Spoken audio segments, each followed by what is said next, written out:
The zombie is a type of undead creature that appears frequently in works of horror fiction and movies.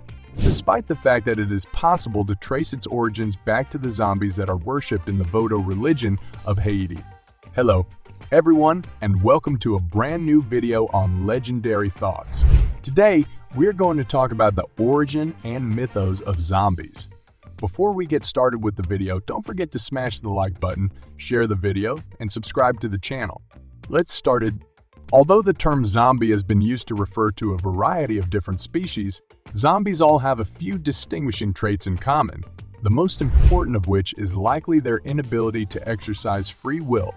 In most cases, zombies are completely subservient, either to an external force such as a sorcerer or to an overpowering need such as the craving for human flesh, revenge, or just to perpetrate harm.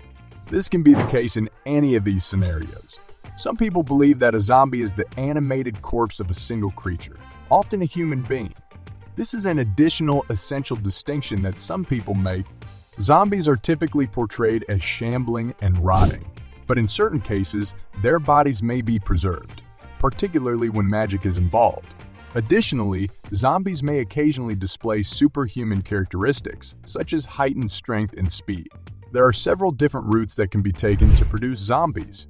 In early portrayals, which took their inspiration from Haitian Voodoo, witchcraft was frequently portrayed as a method for raising the dead. It is believed that wicked priests or sorcerers in Haiti created zombies for the purpose of having them carry out their evil rites and commands. The procedure of Voodoo can be broken down into two distinct phases. In the first phase, a zombie astral is produced by cutting out a portion of a person's soul. Then, this portion of the soul might be utilized for additional magical purposes, such as the resuscitation of the deceased individual's corpse, also known as a zombie corpse. Radiation exposure and infectious disease are two of the modes of zombification that have been explored in fictional works. The risk of a so-called zombie apocalypse, in which the eventual zombification of the human population due to virulence seems inevitable, is especially striking in the latter scenario. Zombies are frequently portrayed as having the ability to breed by infecting or murdering other people, typically through bites, who then mutate into zombies themselves. It is largely agreed upon that the brain is the location of the impulses and drives that are experienced by those who are walking dead. Therefore, the only way to stop them is to remove the head or else sever the link between the brain and the body. It is generally believed that it is impossible to kill a zombie by traditional techniques such as shooting them, poisoning them, or stabbing them unless the brain is first injured or destroyed.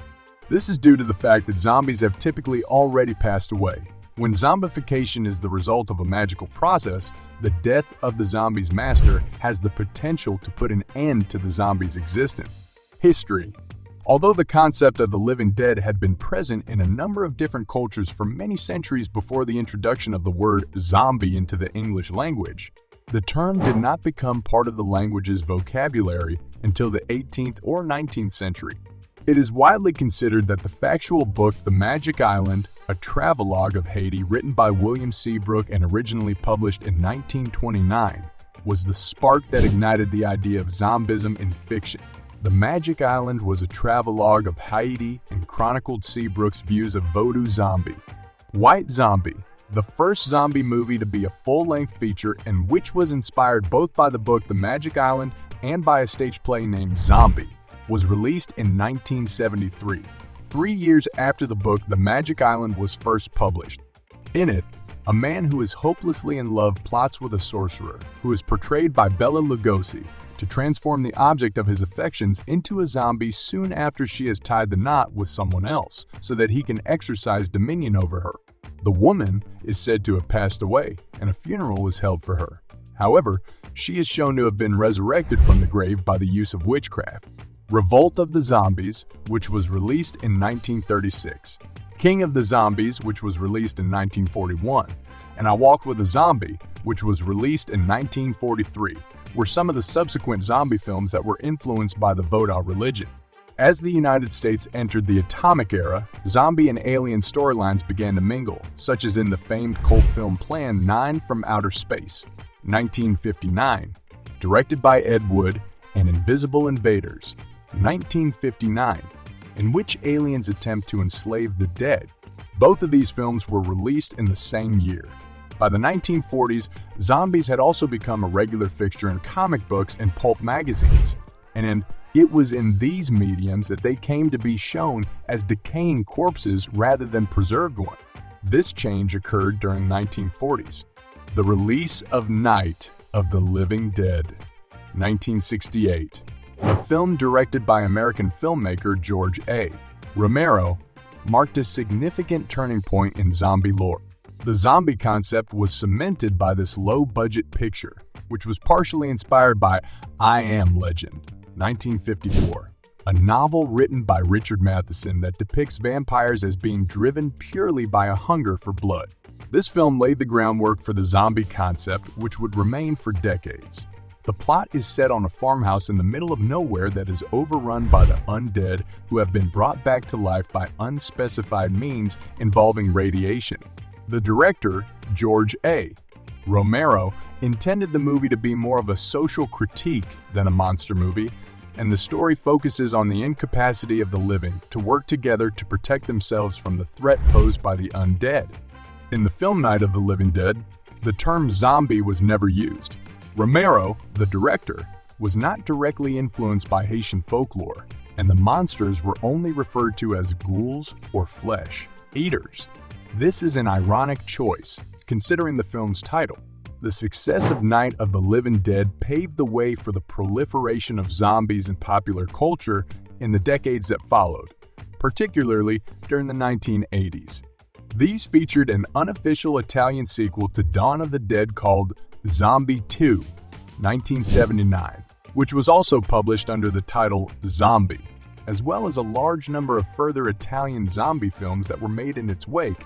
In 1980, audiences in the United States were treated to the first showing of the wildly successful film Friday the 13th, which starred the ghoulish antagonist Jason Voorhees.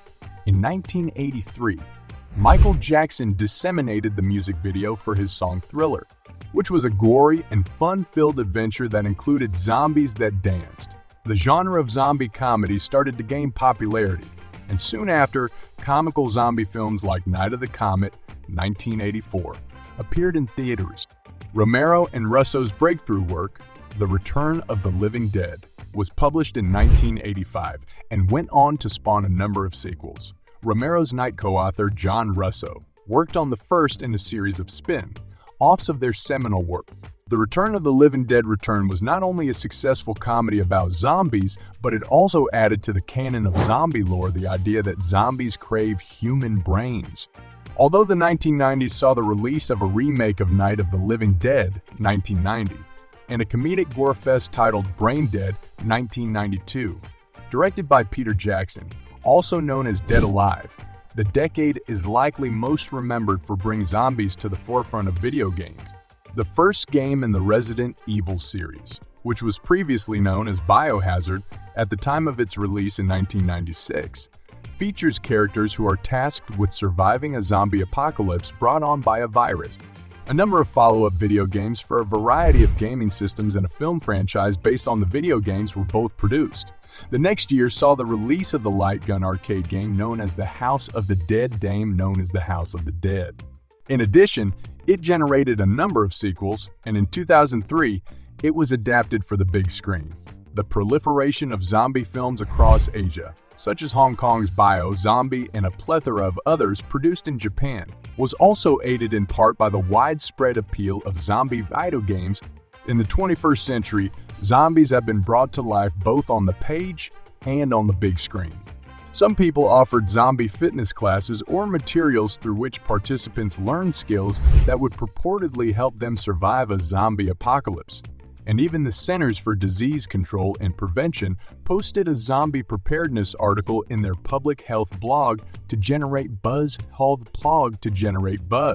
about disaster preparedness in general. Large cities around the world were taken over by zombie walks, mobs of people in costume that were sometimes spontaneously organized.